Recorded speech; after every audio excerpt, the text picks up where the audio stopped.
กูโล ตอนเช้ามื้อนี้เอาบรรยากาศกับเจ้าคนอีสานบ้านเฮาเนาะหาอยู่หากินพี่น้องตอนเช้ามากกะคือยังกระตาได้บางคนก็ถือลงครึ่งวันนี้ถือเสียมแดงทางเจ้าเอามาคูหาได้หลายก็ได้ขายหาในนอกเขามาแก่กิโลละ60 บาทได้ไม่ได้ขายได้ทางเขาบ้านนางมื้อนี้เจ้ามาหาคุดหาควรหวยคบเก่ามาข้าปันคำผสมกันมางานขาวดำลานทรายเนาะนายตาลได้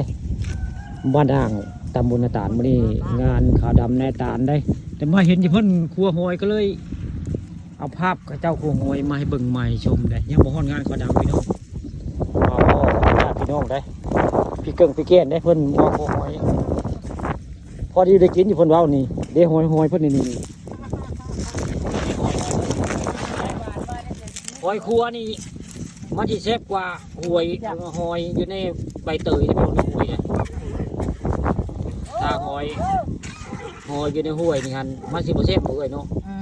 หอยน้ำมันน่ะบ่คือหอยครัว ตัวนี้ได้ หอยครัวนี่มันสิแซ่บได้มาก็ให้เดี๋ยวละมาเด้มาบ้านหาหอยนำถ้าหาหอยนี่โอ้หาพวกหมาบ้านนี่มาไผเมื่อส่งเด้อ มาชาวพันธุ์ บอกมาสะพานบ่ ม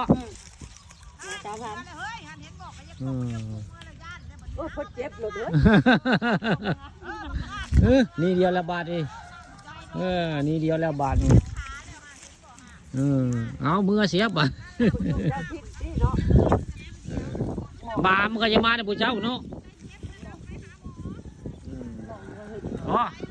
หาหมอมาจะแพงแต่เลยไปหาหมอมาไปหาหมอจะแพงแต่ได้ของมึงนี่ค่ายาโมฮะ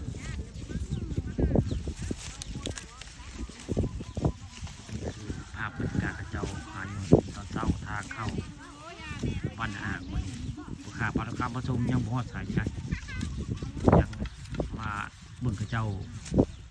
หัวโหอยู่ในยังพอดงานเขาดำในตาลในมือจะน้อยก็จะไปงานเขาดำในตาลเลยน้องพอเราผู้ขาเขาเชี่ยวคลิปไปฮอดเลยเนาะงานเขาดำในตาลบ้านอ่างลานทรายได้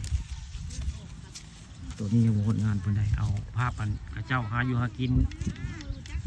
พื้นเมืองของคนอีสานบ้านเฮาเลยแต่ในมือมากะบ่หาเนื้อกับหาเนื้อไว้หาฉันเป็นบ่กุ้มครอบครัวได้กุ้มลูกกุ้มผัวคนเราได้